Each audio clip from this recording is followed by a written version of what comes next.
Así que voy a hacer un repaso breve de lo que estudiamos anoche. ¿Qué profecía estudiamos anoche para los que estuvieron?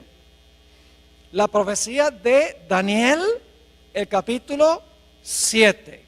Vamos a repasar los eventos importantes de Daniel 7. En primer lugar tenemos un león. ¿Qué representa el león? Babilonia. Es decir, la cadena profética comienza con el reino que existe en los días de Daniel. Comienza con Babilonia. Luego entonces tenemos un oso. ¿Qué representa el oso? Los medos y los persas que conquistan a Babilonia. Luego tenemos un leopardo. ¿Qué representa el leopardo? Grecia, que conquista al reino de los medos y los persas. Luego tenemos una cuarta bestia espantosa y terrible, que tiene dientes de hierro, que lo conecta con Daniel 2, a donde tenemos las piernas de hierro. Y dice que esta bestia desmenuza, destroza, pisotea todo lo que consigue por el camino. Y esta cuarta bestia tiene 3 etapas consecutivas de dominio. ¿Cuáles son esas 3 etapas de dominio que tiene esta cuarta bestia? En primer lugar, la cuarta bestia gobernando por un periodo sin cuernos. Eso lo estudiamos anoche. La mayoría del tiempo de este cuarto reino, el reino existe sin cuernos. Pero luego, hacia el final de su periodo de dominio, en la cabeza de esta cuarta bestia le salen ¿qué? Le salen 10 cuernos. Y luego cuando los 10 cuernos están completos, en medio de los 10 sale un cuerno pequeño, un cuerno pequeño. Ahora, nosotros estudiamos anoche qué representa todo esto. La cuarta bestia representa el imperio romano, sin cuernos. El imperio romano fue un imperio no dividido durante la mayor parte de su existencia. El imperio romano desde el año 168 a.C. hasta el año 476 después de Cristo fue un solo reino unido. Pero en el 476 el imperio romano se había dividido en 10 reinos como resultado de las invasiones de las tribus bárbaras en lo que hoy es Europa occidental. Y luego, cuando estaban esos reinos completos, se levantó el cuerno pequeño que anoche identificamos como Roma papal, el papado, no la iglesia católica. Es un error decir que el cuerno pequeño representa la iglesia católica, no, representa el papado. El papado es un sistema que une la iglesia con el Estado. Eso es lo que significa la palabra papado, y eso lo vamos a ampliar más en nuestros estudios a través del día de hoy. Es decir, el cuerno pequeño gobierna 1260 años después que se levanta. Significa que el cuerno pequeño, el papado, gobernó desde el año 538 después de Cristo hasta el año 1798, cuando recibió una herida de muerte y quedó decomisada esta bestia. El papado quedó decomisado por un periodo de tiempo. Es decir, Daniel 7 nos ha llevado en la cadena profética a través de Babilonia, Medo-Persia, Grecia, el imperio romano dividido y el dominio papal hasta 1798. Es lo que se conoce como el método histórico de estudiar las profecías. No tenemos que adivinar, porque sabemos a dónde comienza la profecía. La profecía comienza con Babilonia en los días de Daniel. Sabemos dónde termina finalmente la profecía, aunque no incluimos eso anoche. Termina cuando Cristo toma el reino en Daniel 7. Y entonces podemos seguir la trayectoria desde su comienzo. Todos los reinos que se levantan en secuencia, podemos seguir la trayectoria hasta que la profecía alcanza su clímax. Sabemos a dónde estamos en cada etapa de la historia o de la cadena profética. Es un método matemático, un método sistemático, un método contextual de estudiar las profecías. Ahora, esta mañana queremos estudiar otra profecía paralela a la profecía de Daniel 7. Me refiero a Apocalipsis 13 y los versículos 1 al 10. Apocalipsis 13 y el versículo 1 al 10. Ahora vamos a leer los versículos 1 y 2 e inmediatamente vamos a ver la conexión con Daniel 7. Es decir, al leer estos dos versículos no nos va a caber duda alguna que hay una conexión entre Apocalipsis 13 y Daniel 7. Vamos a leer los versículos 1 y 2. Dice aquí Juan: me paré sobre la arena del mar y vi subir del mar una bestia que tenía 7 cabezas y 10 cuernos, y en sus cuernos 10 diademas, y sobre sus cabezas un nombre blasfemo. Y la bestia que vi era semejante a un leopardo, y sus pies como de oso, y su boca como boca de león, y el dragón le dio su poder y su trono y grande autoridad. ¿Cuántas bestias se mencionan aquí en el versículo 2? 4. ¿Se dieron cuenta o no? ¿Hay un león, sí o no? Sí. ¿Hay un oso? ¿Cómo no? ¿Hay un leopardo? ¿Hay una bestia espantosa y terrible? ¿Qué se le llama? ¿El qué? El dragón. ¿Cuántos cuernos tenía este dragón de Apocalipsis 13? Hay que regresar al capítulo 12, a donde habla de un dragón que trata de matar a un bebé y dice que ese dragón tiene 10 cuernos. Es decir, este dragón tiene 10 cuernos como el dragón de Daniel el capítulo 7. Pero hay algo interesante en Apocalipsis 13:2, y es que mientras que en Daniel las bestias tienen cierto orden: león, oso, leopardo y dragón, en Apocalipsis el capítulo 13 las bestias se presentan en orden inverso: dragón, leopardo, oso y león. Y uno se pregunta, ¿por qué en Daniel empieza con el león y termina con el dragón, mientras que en Apocalipsis el capítulo 13 comienza con el dragón y termina con el león? La razón es muy sencilla. Daniel está viviendo en el periodo del león y está mirando hacia adelante, mientras que Juan está viviendo en el periodo del dragón, el imperio romano, y está mirando hacia atrás. Esto demuestra claramente la trayectoria profética.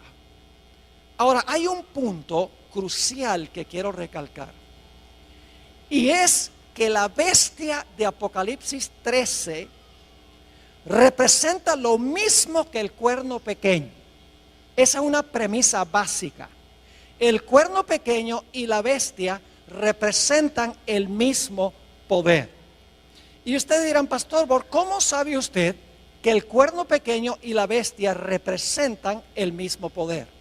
Hay 3 razones por las cuales sabemos que el cuerno pequeño y la bestia representan el mismo poder histórico.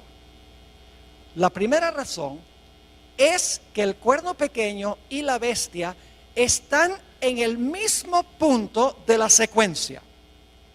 En Daniel 7 tenemos león, oso, leopardo, dragón, 10 cuernos, cuerno pequeño. Mientras que en Apocalipsis el capítulo 13 tenemos también león, oso, leopardo, dragón, 10 cuernos, bestia. Es decir, la bestia se encuentra en la misma secuencia, en el mismo lugar en la secuencia que el cuerno pequeño. Así que como se encuentra en el mismo lugar en la secuencia o en la cadena profética, sabemos que el cuerno pequeño y la bestia representan el mismo poder. Es decir, en primer lugar sabemos que la bestia y el cuerno pequeño son el mismo poder porque están en el mismo lugar en la cadena profética. Hay una segunda razón. La segunda razón es que el cuerno pequeño y la bestia desempeñan las mismas actividades, tienen las mismas características. Ustedes recuerdan que el cuerno pequeño dice que persiguió a los santos del Altísimo. Dice también que el cuerno pequeño habló blasfemias contra el Altísimo y pensó que podía cambiar ¿qué? La ley de Dios. Ahora en Apocalipsis 13, si van conmigo, Apocalipsis 13 y el versículo 7, fíjense lo que se dice de la bestia. Dice, y se le permitió hacer guerra contra los santos y ¿qué? Y vencerlos. ¿La bestia hizo lo mismo que el cuerno pequeño, sí o no? ¿Persiguieron ambos a los santos? Claro que sí. Ahora noten Apocalipsis 13 y el versículo 5, la primera parte. Dice, también se le dio boca que hablaba grandes cosas y blasfemias. ¿La bestia hablaba blasfemias, sí o no? ¿El cuerno pequeño habló blasfemias? Claro que sí. Es decir, que el cuerno pequeño y la bestia desempeñan las mismas acciones.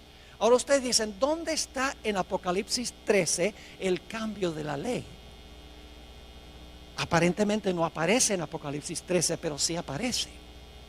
En Daniel 7 dice que el cuerno pequeño pensó que podía cambiar la ley. Y nosotros sabemos que ese cambio en la ley primordialmente fue el cambio del día de reposo del sábado al domingo. Ahora yo pregunto, en Apocalipsis 13, ¿qué va a imponer la bestia que se levanta de la tierra? Va a imponer la marca de la primera bestia. La marca de la bestia es el cambio que hizo la bestia ¿en qué? En la ley de Dios. Es decir, al final de la historia, los Estados Unidos, vamos a encontrar, va a imponer la marca, va a imponer el cambio en la ley que hizo el cuerno pequeño durante los 1260 años. En segundo lugar, la razón por la cual sabemos que el cuerno pequeño y la bestia representan el mismo poder es porque desempeñan las mismas acciones. La tercera razón por la cual sabemos que el cuerno pequeño y la bestia representan el mismo poder es que ambos gobiernan el mismo periodo de tiempo. Noten Apocalipsis 13 y la última parte del versículo 5. Dice, también se le dio boca que hablaba grandes cosas y blasfemias, y se le dio autoridad para actuar ¿cuánto tiempo?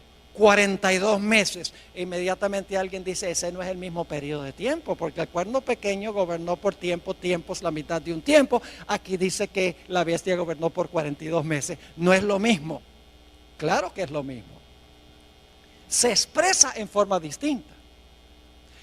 Anoche vimos que tiempos, la mitad de un tiempo son ¿cuántos años? 3 años y medio. ¿Cuántos días tiene el año bíblico? 360. ¿Quiere decir que iba a gobernar cuánto tiempo? 3 años y medio por 360 da ¿cuánto? 1260. Ahora, si el año bíblico tiene 360 días, ¿cuántos días tiene el mes bíblico? 30. Y dimos evidencia para eso anoche. Ahora, 42 meses multiplicado por 30 días, cada mes, ¿cuánto nos da? 1260 días. Y por si acaso todavía no lo creen, en Apocalipsis 12 claramente dice que la mujer tuvo que huir al desierto porque estaba siendo perseguida y tuvo que huir por 1260 días. 3 formas de comprobar lo mismo. Tiempo es la mitad de un tiempo, 42 meses y 1260 días. Y días representan ¿qué? Años en las profecías. Así que sabemos por 3 razones que el cuerno pequeño y la bestia son lo mismo. Número 1, están en el mismo lugar en la secuencia o en la cadena profética. Número 2, desempeñan las mismas actividades y tienen las mismas características. Número 3, gobiernan durante el mismo periodo de tiempo. Y ustedes dicen, pastor, ¿por qué está enfatizando tanto que el cuerno pequeño y la bestia son lo mismo? Porque Apocalipsis 13 agrega detalles en cuanto al futuro del cuerno pequeño que no están en Daniel 7. Apocalipsis 13 expande lo que está en Daniel 7. Nos da una etapa final del cuerno pequeño que no se encuentra explícitamente en Daniel el capítulo 7. El dominio del cuerno pequeño en su primera etapa terminó en el año 1798. En Apocalipsis 13:10 encontramos una descripción de la terminación de los 1260 años. Dice allí, si alguno lleva en cautividad, va en cautividad. Si alguno mata a espada debe ser muerto. Aquí está la paciencia y la fe de los santos. Cuando terminaron los 1260 años, la Biblia dice que el poder que había llevado cautivo, ahora fue cautivo. El poder que había matado con la espada, ahora es muerto con la espada. Cautiverio y espada son el castigo de la bestia que gobernó durante un periodo de 42 meses. Ahora, ¿qué significa que este poder que llevaba en cautiverio iba a ir en cautiverio? Generalmente, como adventistas, nosotros decimos que el cautiverio representa el hecho de que el Papa Pío VI fue llevado cautivo a Francia, a donde murió en exilio. Generalmente le aplicamos esto específicamente a un papa. Pero mis hermanos y hermanas, esto tiene una explicación mayor. No es meramente un papa el que va a cautiverio en 1798. Es la bestia.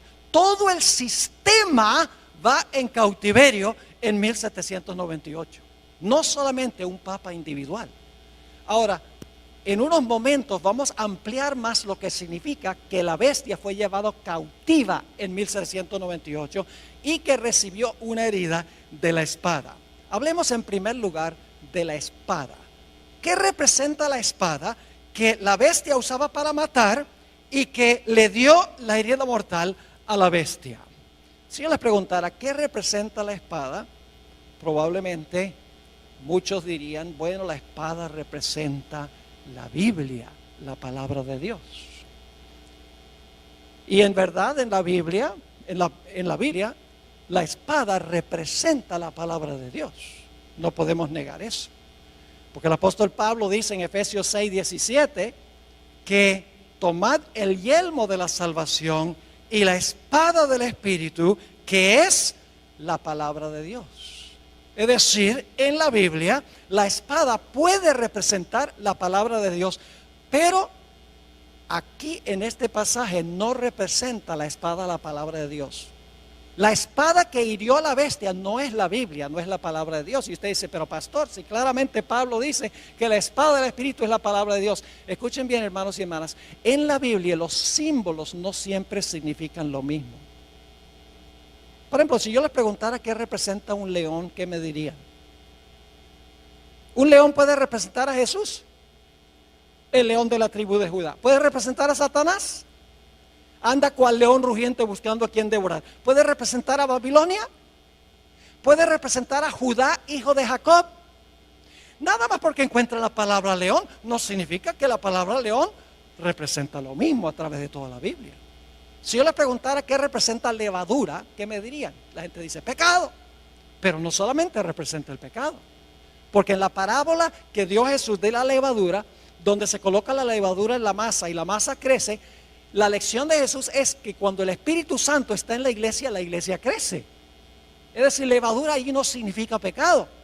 No podemos creer que cuando se coloca el pecado en la iglesia crece.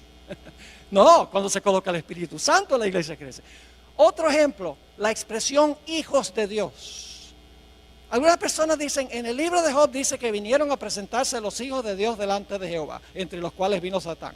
Claramente son ángeles. Así que dicen, en Génesis 6, cuando dice que los hijos de Dios vieron que las hijas de los hombres eran hermosas, entonces esos fueron ángeles que cohabitaron con mujeres humanas. ¿Han oído esa interpretación? Y luego produjeron un híbrido que era parte ángel y parte ángel caído y parte humano. Pero lo que están haciendo es cometiendo el error de decir que la expresión hijo de Dios significa lo mismo en todos los contextos. Yo pregunto, la expresión hijo de Dios puede significar otra cosa en otros contextos. Nosotros somos hijos de Dios. Mirad cuál amor nos ha dado el Padre, que seamos llamados hijos de Dios. Entonces todos somos angelitos. No, la expresión hijos de Dios varía de acuerdo al contexto en el cual se encuentra. Así que cuando aquí dice que la espada hirió a la bestia, nada más porque Pablo dice que la espada del Espíritu es la palabra de Dios, no significa que aquí la espada representa la Biblia o la palabra de Dios. Aquí la espada no puede representar la palabra de Dios. Y usted dice, ¿por qué no? Escuchen bien. Dice que la bestia usaba la espada para matar. Yo pregunto, ¿el papado usaba la Biblia para matar a la gente? ¿El papado usaba la Biblia para matar a la gente? No. Así que podemos saber que esta espada que hirió a la bestia no puede ser la Biblia, porque dice que la espada que la bestia usaba para herir es la misma espada que le iba a dar la herida mortal. Entonces, claro, la clave es ¿qué representa entonces en Apocalipsis 13 la espada? La Biblia le da otra explicación a la espada. Romanos 13 y el versículo 1 al 4 habla de otra interpretación de lo que es la espada. Y esta interpretación se aplica a Apocalipsis 13. Dice allí en Romanos 13, 1 al 4, sométase toda persona a las autoridades superiores. ¿Quiénes son las autoridades superiores? El gobierno, muy bien, el poder civil. Porque no hay autoridad sino de parte de Dios. Y las que hay por Dios han sido establecidas. De modo que quien se opone a la autoridad, es decir, al poder civil, a lo establecido por Dios resiste. Y los que resisten acarrean condenación para sí mismos. Porque los magistrados, ahí está hablando del gobierno, porque los magistrados no están para infundir temor al que hace el bien, sino al malo. ¿Quieres pues no temer la autoridad? ¿Quieres no tenerle miedo al gobierno, al poder civil? Haz lo bueno y tendrás alabanza de ella. Y ahora viene el versículo clave. Porque es servidor de Dios para tu bien. Pero si haces lo malo, teme, porque no en vano que lleva la espada, pues es servidor de Dios, vengador para castigar al que hace lo malo. ¿Quién tiene la espada? El poder civil tiene la espada. ¿Y cómo usa el poder civil la espada? Yo pregunto, si una persona le roba a otra persona, ¿el poder civil usa la espada para encarcelar a esa persona? ¿Cómo no? En algunos estados, como Texas, si un individuo es culpable de asesinato, el poder civil usa la espada para ejecutar el decreto de muerte contra esa persona. ¿Cómo no? La espada significa la capacidad que tiene el poder civil para castigar violaciones del Código Civil. Usa la espada para castigar a los que violan el Código Civil, que violan las leyes legítimas del gobierno. No es la Biblia, es la capacidad de castigar violaciones del Código Civil. Es decir, la espada la posee el poder civil. La iglesia tiene su espada. ¿Y cuál es la espada de la iglesia? La Biblia. ¿Y cómo usa la iglesia su espada? Cualquiera que no está de acuerdo, le cortan la cabeza. Estoy hablando sarcásticamente. No. En el día postero tendrán que arreglárselas con Dios. Pero la iglesia se le ha dado la espada, y la espada la usa predicando el evangelio. Yo estoy usando la espada ahora. Pero el poder civil también tiene su espada. Y la espada es la capacidad de castigar violaciones del Código Civil que disturbian el orden social o la paz de la sociedad, la propiedad, la vida, la reputación, etcétera. Así que en 1798 lo que sucedió fue que el poder civil de Francia, que antes le daba la espada a la iglesia, ahora le quitó de la mano la espada y con esa espada se le volcó en contra y le dio una herida mortal al papado. Es decir, la herida mortal es cuando se levantó el poder civil en contra del papado, porque antes el papado había usado el poder civil para castigar violaciones de la iglesia. Cualquiera que no estaba de acuerdo con lo que enseñaba la iglesia decía al poder civil: mira, toma tu espada y castiga a esa persona, échalo a la cárcel, o incinéralo, o ponlo en la cárcel, o tortúralo. eso es lo que hacía la iglesia, usaba la espada del poder civil para castigar violaciones religiosas. Pero en 1798 Francia le quitó la espada a la iglesia católica, a la iglesia romana, le dijo: ya no vas a usar más la espada para perseguir. Y la espada se le volcó en contra de el papado en 1798. También dice la profecía que el que llevaba en cautiverio iba a ir en cautiverio. El papado llevaba en cautiverio a toda la gente. Pero dice que este sistema iba a ir como, iba a ir cautivo. Ahora, ¿qué significa que iba a ir cautivo este sistema? Necesitamos regresar al tiempo cuando las tribus bárbaras estaban invadiendo al Imperio Romano.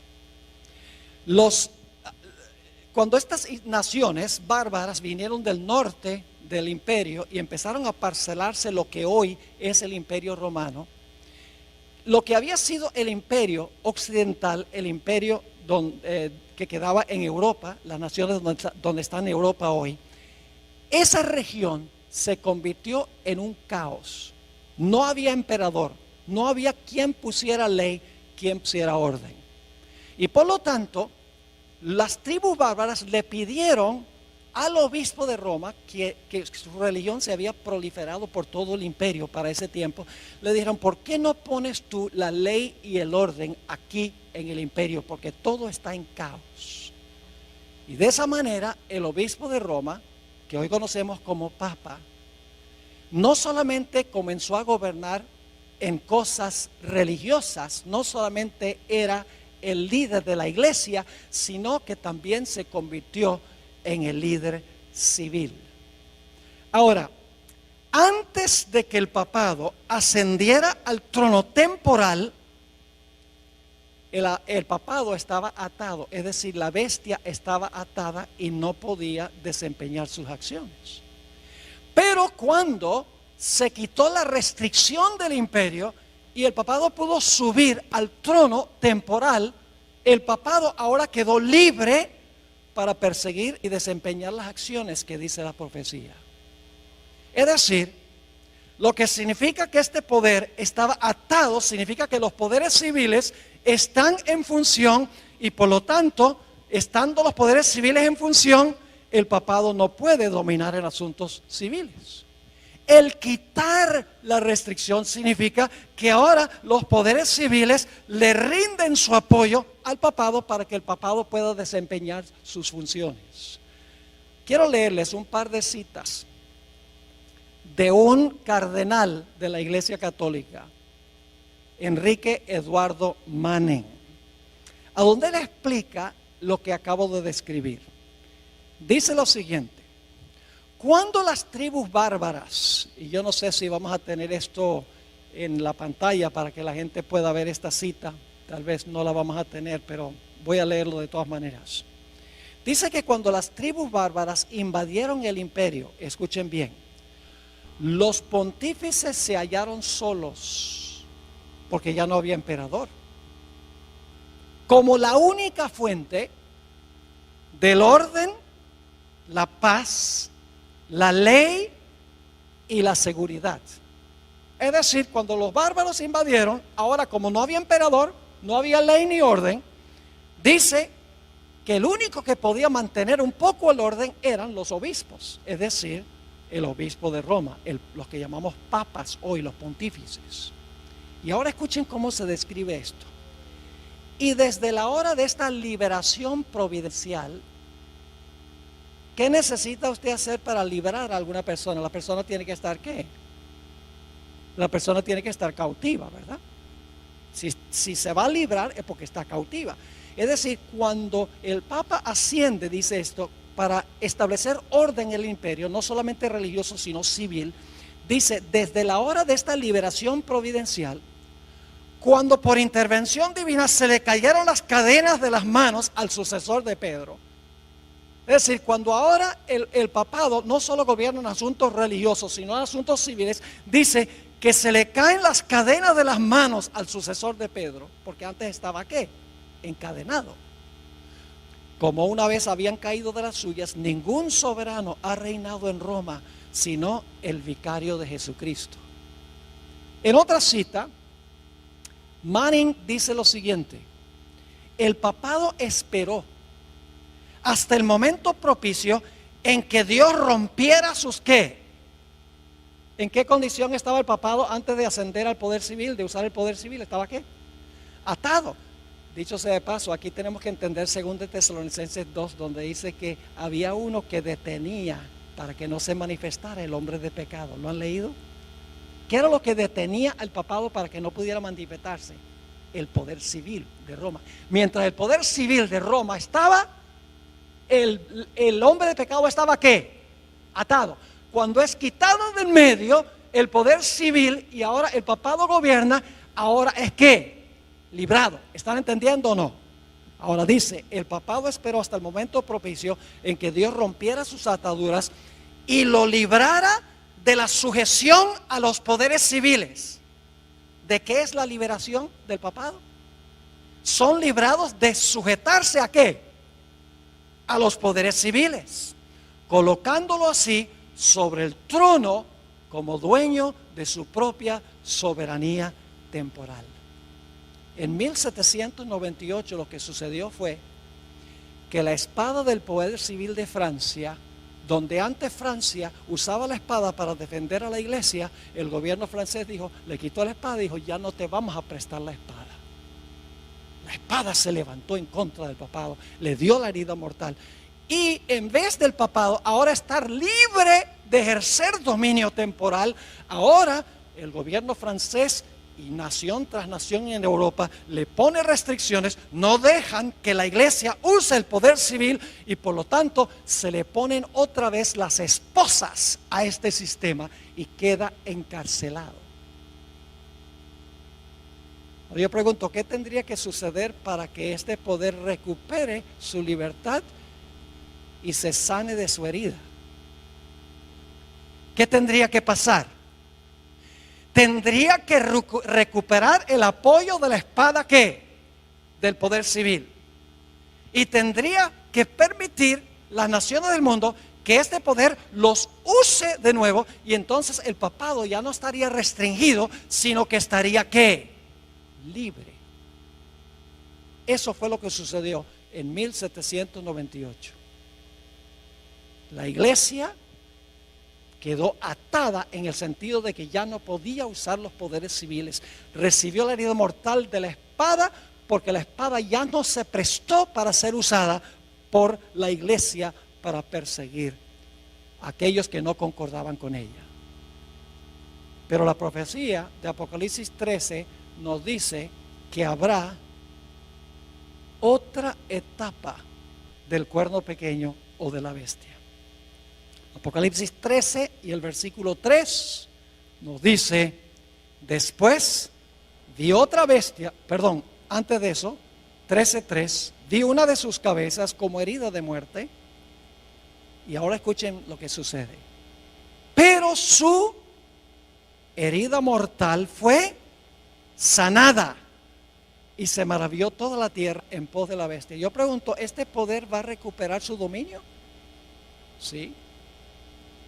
Recibió una herida mortal en 1798. Fue a cautiverio. Los poderes civiles ya no podían ser usados por este sistema. Pero la Biblia nos dice que este poder que recibió una herida de muerte, su herida mortal será sanada. Y toda la tierra se maravillará en pos de este sistema. Y claro, surge la pregunta, ¿cómo puede suceder esto? ¿Qué nación en su sano juicio le devolvería la espada y la libertad a este sistema tan despótico? Ahora llegamos a un punto, hermanos y hermanas, que parece casi increíble lo que vamos a estudiar en los próximos minutos. En Apocalipsis 13:11, inmediatamente después de hablar de la herida mortal y el cautiverio de la bestia, habla de una segunda bestia que se levanta de la tierra. Vamos a leer Apocalipsis 13:11. Después vi otra bestia que subía de la tierra Y tenía 2 cuernos semejantes a los de un cordero, pero hablaba como un dragón. Ahora, ¿qué representa esta segunda bestia de Apocalipsis 13? Les voy a dar las características rapidito. En primer lugar, tiene que levantarse alrededor del año 1798. Porque dice que después de ver a la primera bestia, vio levantarse a esta segunda bestia. Es decir, este poder tiene que levantarse alrededor del año 1798, cuando la primera bestia recibe su herida mortal. En segundo lugar, esta bestia que se levanta de la tierra tiene que levantarse en un lugar distinto que las primeras bestias. Las primeras 4 bestias se levantaron en Asia y en Europa. Los primeros 2 poderes son asiáticos. Los 2 siguientes poderes son europeos. Pero esta bestia no se levanta del mar a donde se levantaron las primeras bestias. Se levanta de la tierra. Tiene que levantarse en otro sitio distinto. Este poder tiene que ser una superpotencia mundial políticamente, porque va a mandar a todo el mundo a adorar a la primera bestia.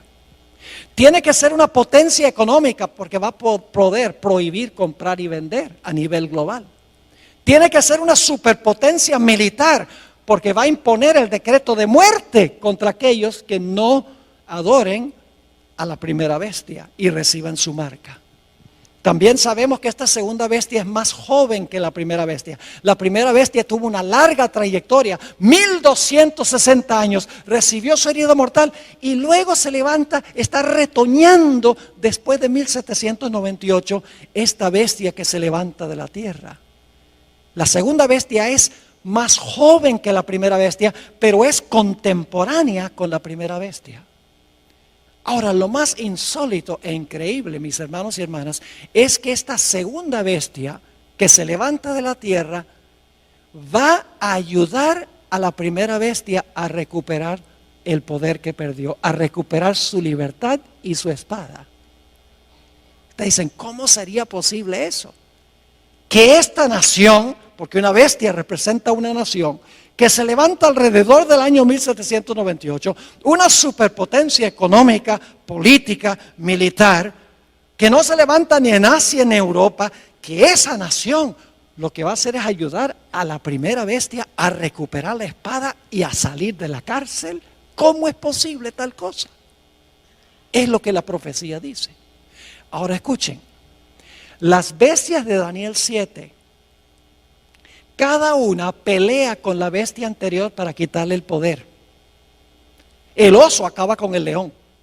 El leopardo acaba con el oso. Y la bestia espantosa y terrible acaba con el leopardo. Pero la función de esta bestia que se levanta de la tierra no es pelear contra la bestia anterior, sino ayudarle a recuperar su poder. Y usted dice, ¿cómo sabe eso? Hermanos y hermanas, porque la profecía dice que todo lo que hace esta segunda bestia es para complacer a la primera. No para pelear con la primera, sino para complacerla. Vamos a notar los detalles. Apocalipsis 13, 12. Apocalipsis 13, 12. Hablando de esta segunda bestia, dice, y ejerce toda la autoridad ¿de quién? De la primera bestia. ¿Por autoridad de quién gobierna la segunda bestia? De la primera. Dice, ejerce toda la autoridad de la primera bestia y luego dice, en presencia de ella. Esa expresión, según algunas versiones, significa a favor de ella. Es decir, esta bestia que se levanta de la tierra, en primer lugar, ejerce la autoridad de la primera bestia. Todo lo que hace es con el fin de favorecer a la primera bestia. Y luego sigue diciendo, y hace que la tierra y los moradores de ella adoren a la primera bestia. Fíjese, ejerce la autoridad de la primera bestia. Lo que hace, lo hace en presencia de la primera bestia.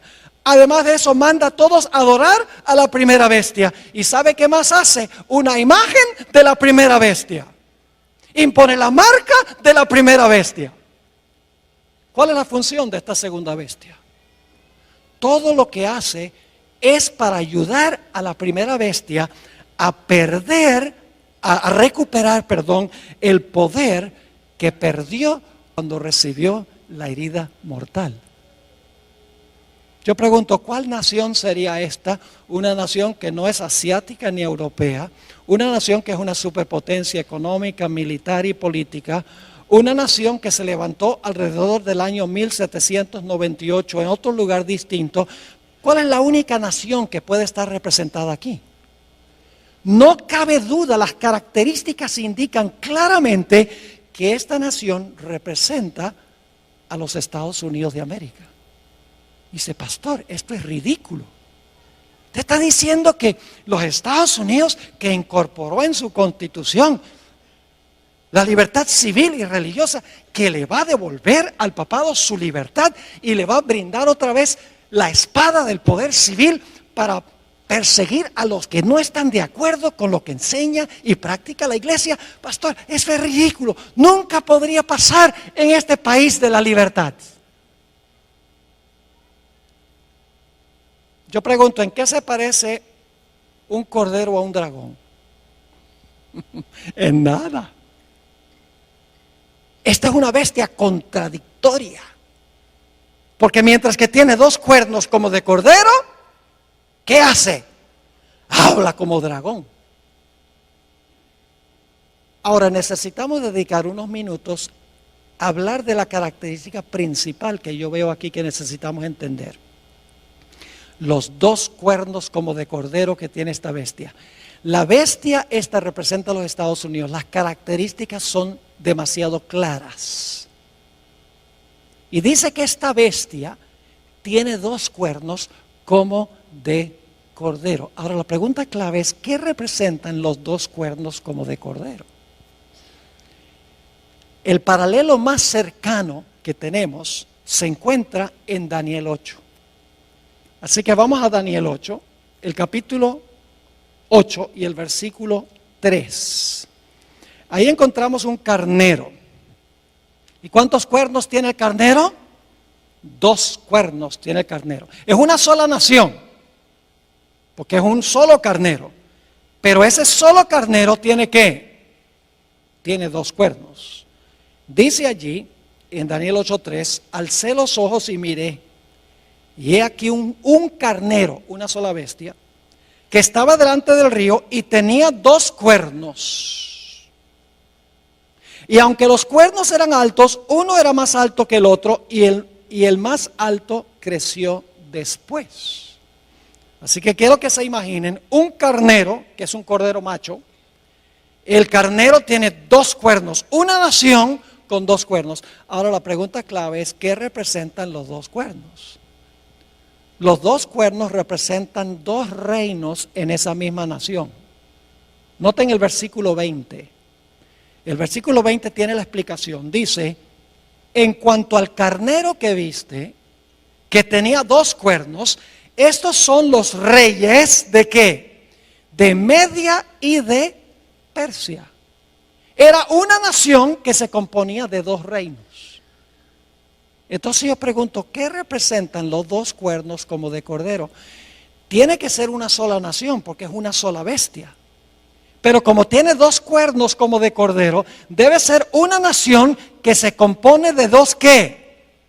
De dos reinos, porque los cuernos representan reinos. Usted no puede decir que los 10 cuernos en la cabeza del dragón son reinos. Y los dos cuernos aquí en la cabeza del carnero son reinos. Pero en Apocalipsis 13, entonces los dos cuernos no son reinos. Cuernos en cabeza de bestia son reinos. Es decir, esta bestia de Apocalipsis 13 es una sola nación, una sola bestia, pero en esa nación existen lado a lado dos reinos. Y lo importante que queremos notar es que son dos cuernos como de cordero. Son dos reinos, los mismos dos reinos que reconoció Jesús, el Cordero de Dios, porque la palabra cordero aparece 29 veces en Apocalipsis y siempre se refiere a Jesús. Es decir, los dos cuernos representan los dos reinos que reconoció Jesús, el Cordero de Dios. E inmediatamente nos preguntamos, ¿cuáles dos reinos reconoció Jesús, el Cordero de Dios? La Biblia lo dice. Mateo 22, versículo 19 al 21. Mateo 22 y el versículo 19 al 21. Aquí Jesús claramente dijo que representan los cuernos. le traen una moneda del tributo a Jesús y le dicen, ¿debemos devolverle los taxes a César, sí o no? Y fíjense lo que dice Jesús: mostradme la moneda del tributo. Y ellos le presentaron un denario. Entonces le dijo, ¿de quién es esta imagen y la inscripción? Es decir, la cara de quién y el nombre de quién está en esta moneda. Le dijeron, de César. Y les dijo, dad pues a César lo que es de César y a Dios lo que es de Dios. ¿Cuántos reinos reconoció Jesús, el Cordero de Dios? 2. El de César sería el poder, ¿qué? Civil. Y el de Dios sería lo que llamamos la iglesia. Es decir, los 2 reinos que reconoció Jesús es el reino de la iglesia y el reino del Estado. ¿Deben estar juntos o separados? Separados. Por ejemplo, ¿qué obligación financiera tenemos nosotros con la iglesia? El diezmo. ¿Y qué obligación financiera tenemos con el poder civil? Los impuestos. Yo pregunto, ¿sería apropiado que la iglesia le dijera al poder civil, mira, danos un porcentaje de los taxes? No. ¿Sería lícito que el poder civil le dijera a la iglesia, tienen que devolverme un 20% del diezmo? No. Cada reino funciona en su propia esfera, separado uno del otro. Es una sola nación, los Estados Unidos, pero en esa sola nación existen 2 reinos, la iglesia y el poder civil. ¿Y saben algo? Yo vivo en los Estados Unidos y soy ciudadano de 2 reinos. Yo soy ciudadano de los Estados Unidos porque nací en Wisconsin. Y soy ciudadano de la iglesia también porque me bautizó y soy miembro de la Iglesia Adventista del Séptimo Día. En una misma nación pertenezco a 2 reinos, la iglesia y también el Estado. ¿Están entendiendo lo que significan los 2 cuernos? Representa el hecho de que en una sola nación, los Estados Unidos, va a existir la idea de 2 reinos separados uno del otro. El gobierno, el poder civil, y la iglesia, el poder religioso. Y escuchen bien, el Señor Jesucristo rehusó la idea de que la iglesia usara el poder civil, la espada del poder civil, para defender su reino. Desde un comienzo de su ministerio, el diablo le ofreció a Jesús todos los reinos del mundo. ¿Y qué dijo Jesús? Apártate de mí, Satanás. Yo no vine a tomar las riendas del poder civil, yo vine a establecer mi iglesia. Jesús reconoció la existencia de 2 reinos. Noten Juan 18:36. Aquí Jesús está en una entrevista personal con Pilato y Pilato le pregunta, bueno, ¿eres tú un rey, Jesús? Y fíjense lo que dijo Jesús. Mi reino no es de este mundo. ¿Cuántos reinos reconoció Jesús? 2. El de él y ¿cuál? El del mundo. Mi reino no es de este mundo. Si mi reino fuera de este mundo, mis servidores pelearían, usaría la espada, en otras palabras, para que yo no fuera entregado a los judíos, pero mi reino no es de aquí. Pero ¿saben lo que querían los judíos? Los judíos constantemente querían que Jesús se apropiara del poder civil, del poder del gobierno, que usara la espada para imponer su religión. Jesús dijo, yo no vine a eso. Yo vine a establecer un reino, mi iglesia. La hermana White dice que Jesús se mantuvo separado de la administración del gobierno civil de Roma. Nunca vemos a Jesús apelando a Roma para defender su reino. Jamás. Sus propios discípulos manifestaron que ellos querían usar la fuerza del poder civil para castigar al que no estaba de acuerdo con el reino de Jesús. Santiago y Juan, los hijos del trueno, cuando Jesús estaba en su último viaje a Jerusalén,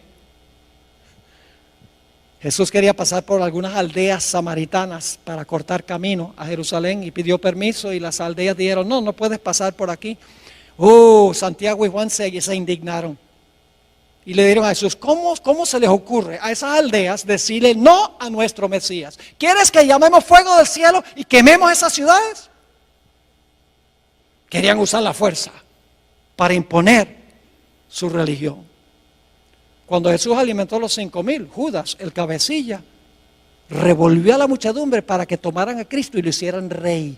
La Biblia dice que Jesús se fue, no había venido para ser rey. Y cuando Jesús estaba en Getsemaní y vinieron a arrestar a Jesús, el apóstol Pedro saca la espada y le tira un zarpazo al siervo del sumo sacerdote y le cortó la oreja. Y créame, no le estaba tratando de cortar la oreja, le quería cortar la cabeza, pero le falló la puntería, porque era pescador y no soldado. ¿Y qué le dijo Jesús? Bien hecho, Pedro. Y le dijo a los otros discípulos, tomen ustedes también la espada, defiendan mi reino. No. Jesús dijo algo muy parecido a lo que leímos en Apocalipsis. Dijo, guarda tu espada en su lugar, porque el que mata la espada, a espada será muerto. Apocalipsis 13:10 está en los evangelios. El Señor Jesucristo no vino a este mundo para establecer su reino usando la espada del poder civil. Pero yo pregunto, después de algunos siglos, ¿qué hizo la iglesia?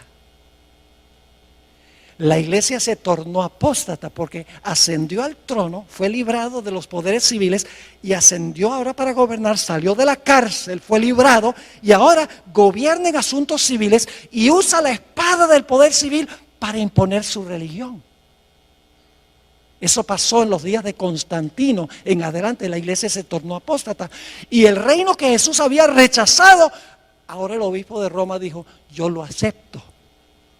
¿Están entendiendo lo que significa la liberación de este sistema? Lo que significa el tomar la espada.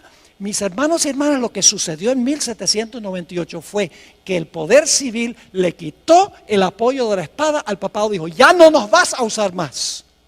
Y como ya no lo podía usar más, este poder quedó cautivo, quedó amarrado. El mismo libro de Apocalipsis explica qué significa estar atado o estar librado. Permítame mencionar brevemente eso y luego terminamos. Yo pregunto, ¿el diablo hoy en día está suelto causando desastres?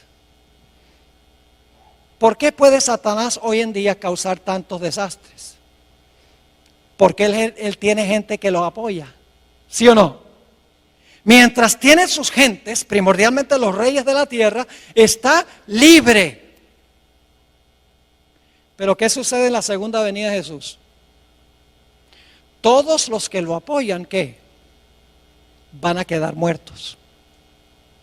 Y como resultado, ¿qué va a pasar con Satanás? Dice que desciende un ángel del cielo con una gran cadena en su mano y lo amarra y lo echa en la prisión. Cuando Satanás no tiene quien lo apoye, está atado. Pero yo pregunto, ¿después del milenio va a ser desatado? ¿Qué significa el hecho de que va a ser desatado? Significa que ahora todos los impíos van a ¿qué?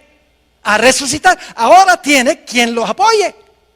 Y por lo tanto dice, será soltado de su prisión.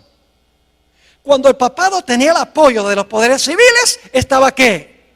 Libre para hacer sus acciones que menciona la Escritura. Pero cuando recibió la herida mortal, cuando perdió el apoyo del poder civil, ¿qué sucedió? Quedó ¿qué? Atado. Pero yo pregunto, ¿va a llegar el momento en que va a ser desatado? Sí, cuando los poderes civiles le brinden otra vez su apoyo. ¿Me están entendiendo lo que estoy diciendo? Segundo de Tesalonicenses 2 es un capítulo supremamente importante para entender esto. Mis hermanos y hermanas, Jesús vino solo para establecer un reino espiritual, la iglesia. Y que la iglesia usara la espada del Espíritu, que es la palabra de Dios. Nunca usar el poder civil. Pero la Biblia dice que este poder, el papado, que imperó por 1260 años, su herida mortal se va a sanar. Y no solo Europa, sino todo el mundo se va a maravillar en pos de este sistema. Y yo les digo, yo fui a Filadelfia cuando vino el Papa y les puedo asegurar que lo vi con mis propios ojos. ¿Cómo esta profecía se puede cumplir esta tarde? Voy a compartir un poco más de detalles con ustedes. Jesús vino a implantar los principios de su reino en el corazón del ser humano. Termino con un versículo, dos versículos. Lucas 17, 20 y 21 nos dice por qué Jesús vino. Dice, preguntado por los fariseos, ¿cuándo había de venir el reino de Dios?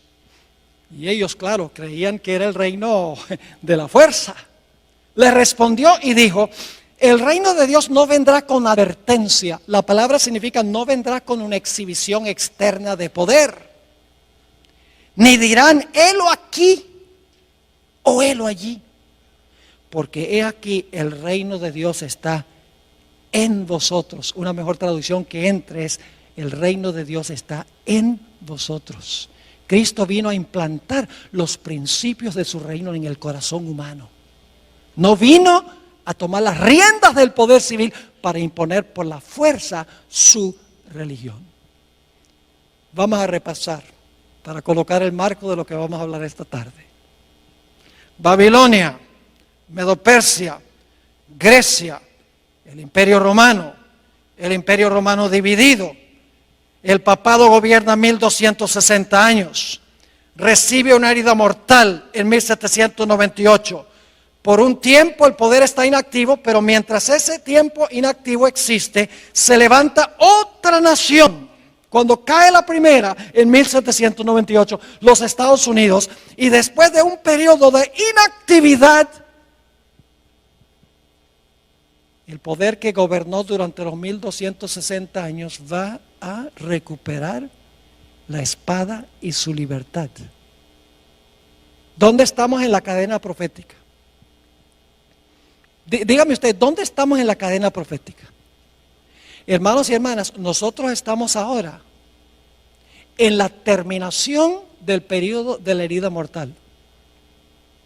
El próximo evento, el evento final en la cadena profética, es cuando este sistema recupere la espada y la libertad. Y hoy hay señales que demuestran que eso está sucediendo. Bajo el pretexto del cambio climático,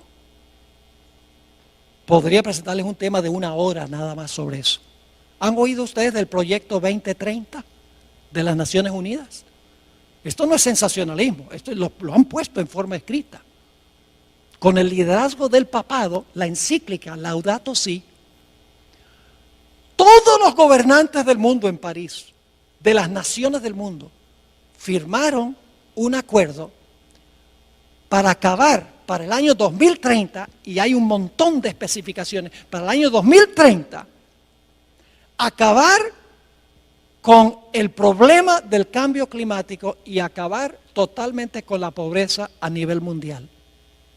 Y el que está detrás de eso es el Papa Francisco I.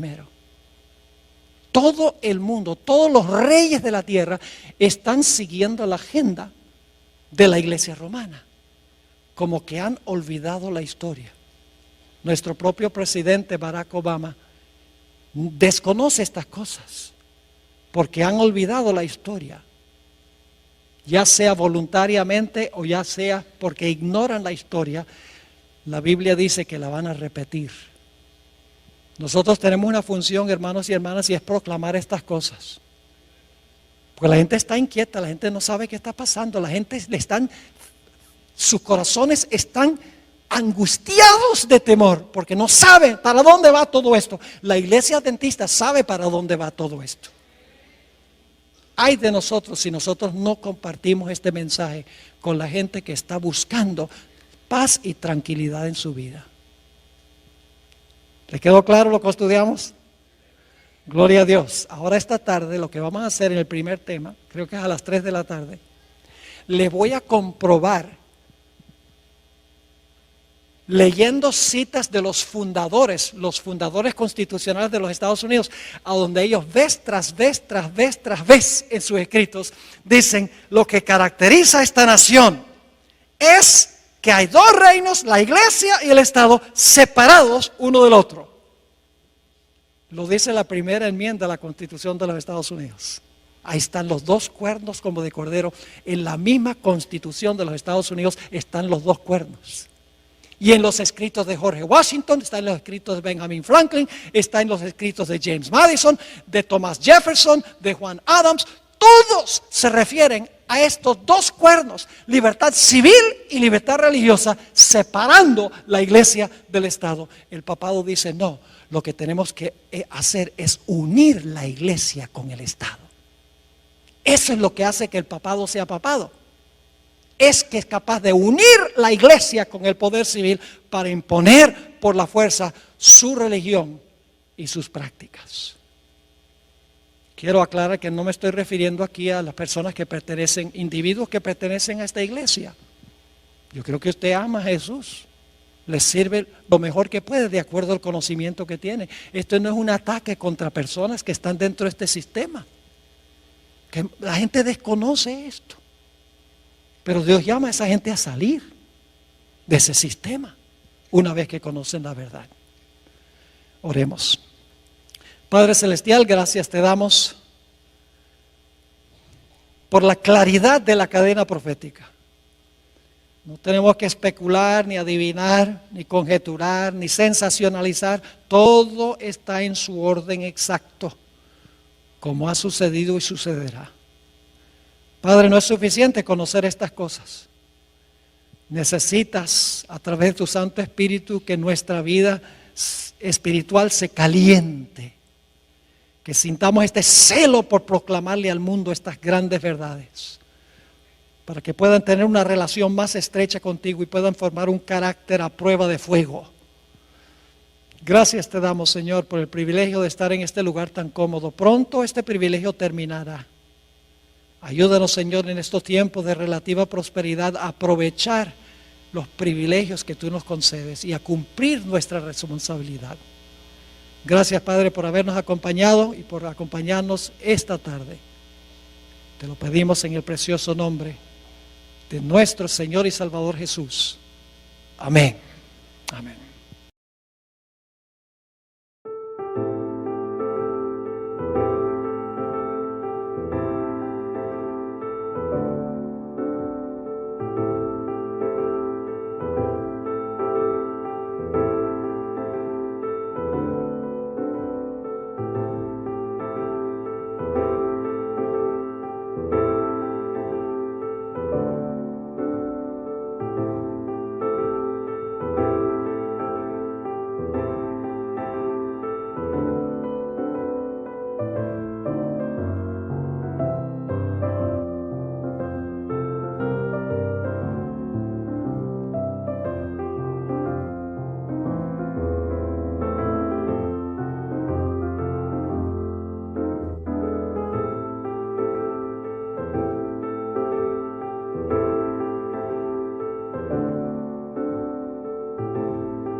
Sau cơn mưa đêm em đã làm gì giờ? Khói thuốc lăn là nhì giờ. Anh chỉ muốn một đêm nay không ngày ai ôm anh gì. Yeah, yeah, em muốn là quê mà sao mà em đã còn đi nhưng mà 30. Anh không thể giữ em được bên mình. Bao nhiêu ngày gió là người ghen tình. Bao nhiêu người mấy em đã quên rồi. Vẫn là con mãi nằm bên tôi. Giờ chỉ con mãi nằm mòn trôi. Yeah, anh chẳng thể giữ để cho em nhiều điều. Mấy con mất điều em mới không muốn, yeah. Em mới không muốn, yeah. Em nhớ muốn bên anh như khi em muốn mơ bên anh. Em nhớ muốn say, yeah. Để là mơ mà em cần anh, yeah. Mà đang mê mơ chỉ cần ai sai đến anh ai. Em không ngồi mãi chỉ cần ai. Mà em bắt sau và em muốn đêm nay em đã